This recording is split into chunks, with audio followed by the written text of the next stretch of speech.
안녕하세요. 스피치 코치 김자유입니다. 이 영상은 여러분들이 스피치를 하기 전에 꼭 보셨으면 좋겠어요. 왜냐하면 대부분의 사람들은 발표하기 전에 대본을 써요. 그리고 그걸 달달달달 외워가지고 스피치를 하거든요. 근데 그렇게 스피치를 하면 청중들은 여러분들의 말하기가 딱딱해서 집중이 잘 안 돼요. 당연히 결과는 안 좋겠죠. 실패하지 않으려면 이제라도 준비 방법을 바꾸셔야 됩니다. 대본을 달달달달 외워가지고 읽는 게 아니라 편안하게 말하기를 하셔야 됩니다. 실제로 제가 수업하는 영상을 편집해서 올려놓을 테니까 이 영상 보고 그대로 따라만 한번 해보십시오. 그러면 여러분들의 말하기가 반드시 좋아질 겁니다. 네네. 평소에 영상 찍듯이 한번 해보시면 돼요. 그럼 평상시에는 제가 영상 찍을 때 한 문장씩 카메라 보고, 그 다음에 끊고, 다시 뭐 대본 음. 보고, 이렇게 이런 식으로 했었거든요. 그럼 그걸 이제 컷 그럼 편집한 거예요? 저랑 같이 배운 분들은 많이 그렇게 하시더라고요. 아니, 엄청 효율이 안 전문적, 나오지 않아요, 그러면? 그러면 그쵸. 하나 찍을 때 엄청 걸릴 텐데? 그래서 사실 저도, 이게 맞나라는 생각이 들더라고요. 아, 여러분, 그- 이래도 손 없는 날 이사하실 건가요? 무턱대고 손 없는 날로 이사 날짜를 잡기 전에 이거 꼭 아셔야 손해 안 봐요. 손 없는 날은 우리나라 민속 신앙인데요. 이 손은 손님, 바로 귀신을 뜻해요. 그러니까 어른들이 손 없는 날 이사하라고 하는 게, 그날 이사하면 안 좋은 귀신이 따라서 같이 이사 오니까, 그래서 안 좋은 귀신이 안 따라오니까, 그래서 손 없는 날 이사하라는 거예요. 네, 수고하셨습니다. 진짜 민망하네. 네. 자, 이거에 대해서 전문가니까, 네, 네. 잘 알죠? 네. 그러면 대본대로 안 해도 돼요.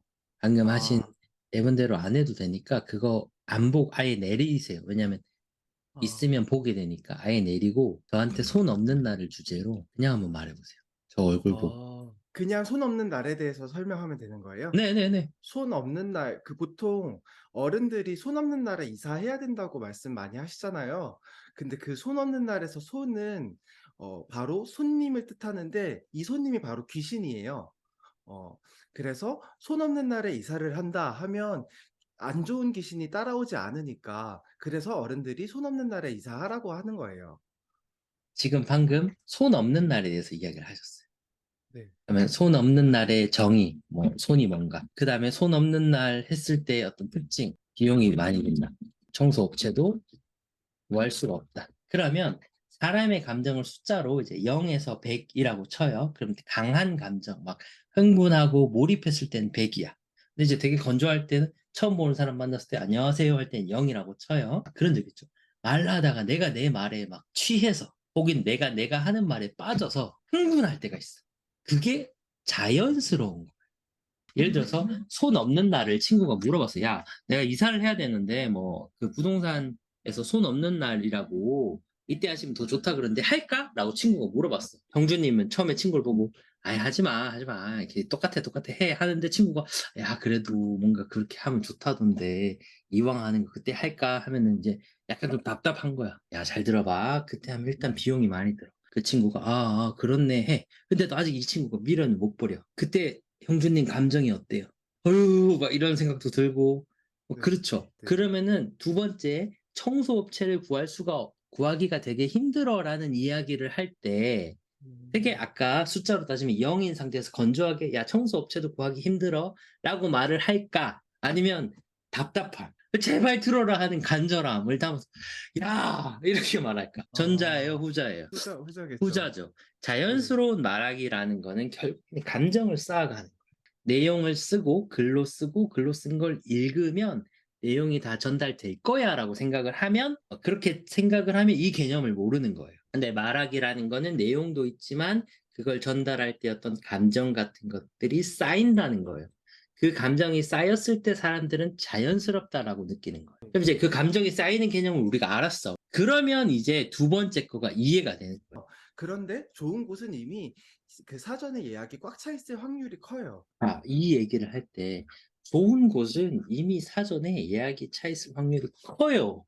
하고 조금 더 음, 강조가 되는 거예요. 왜? 네네. 형주님께서 내가 말하는 것에 스스로 몰입을 하신 거예요. 그럼 좀 더 강조가 되면서 강세라는 게 생기고 어조라는 게 생겨서 자연스럽게 느껴지는 거예요. 그럼 이걸 하는 방법이 두 가지가 있어요. 네. 그게 뭐냐 하면 말을 하면 돼요. 첫 번째 거는 말하기를 한 게 아니라 엄밀히 말하면 읽어버린 거. 네, 자, 평소에 우리는 어떻게 말하냐면 듣고 생각하고 말하기를 해요. 한 번 더 말씀드릴게요.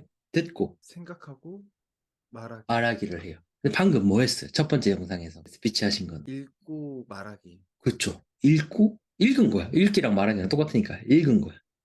맞아요. 네네. 두 번째는 뭘 했어요? 두 번째 영상. 그나마 제가 보지 말라고 하니까 생각하고 말한 거잖아요. 이 차이를 알겠어요? 그러니까 네. 정확히 말하면 스피치를 못한 게 아니라 방법을 몰랐던 거예요. 그 방법은 뭐냐 하면 잘 하려면 이런 쇼츠나 유튜브는 정제된 말하기 깔끔하게 논리정연하게 말해야 되니까 대본을 다 쓰고 외워야지. 그게 뭐예요? 읽기인 거예요.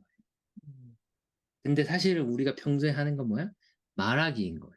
말하기는 30년, 40년 동안 우리가 했던 거예요. 근데 우리가 아나운서나 어떤 라디오 DJ 성우가 아닌 이상 읽기 자체는 많이 안 해본 거예요. 그러니까 말하기는 잘해, 자연스럽게. 근데 읽기는 못하는 거예요. 말하기와 읽기의 차이를 봐야 되는데 말하기는 제일 중요한 거 생각을 한다. 무슨 내용 말하지? 손 없는 날을 말할 거야. 그럼 첫 번째 정의, 이게 뭔지 알려줘야지. 손 없는 날에서 손이 뭔지 알려줘야지. 두 번째, 손 없는 날을 했을 때 안 좋은 점 두 가지를 말해야 되는데, 첫 번째는 요거고, 두 번째는 이거지. 그러니까 말을 하면서 생각을 하는 거예요. 근데 보세요. 읽기는 생각할 필요가 없어요. 이 대본을 준비하면서 미리 다 하셨잖아요, 생각을. 그럼 내가 할 필요가 없는 거, 생각을. 말하기를 하면 생각을 해요. 자, 생각하는 동안 사람은 말을 잘 못해요. 그럼 자연스럽게 그때 호흡을 하는 거예요. 이게 너무 중요해요. 한 번 더 말씀드릴게요. 생각을 해요. 자, 5 더하기 12는 17. 그렇죠. 그동안 생각을 하는 동안은 말을 못해요. 5 더하기 12는 네. 17. 이렇게 안 되는 거예요. 네네. 그러니까 쉼이 없는 거예요. 이게 다예요, 사실. 그래서 읽지 말고 말을 하셔야 됩니다.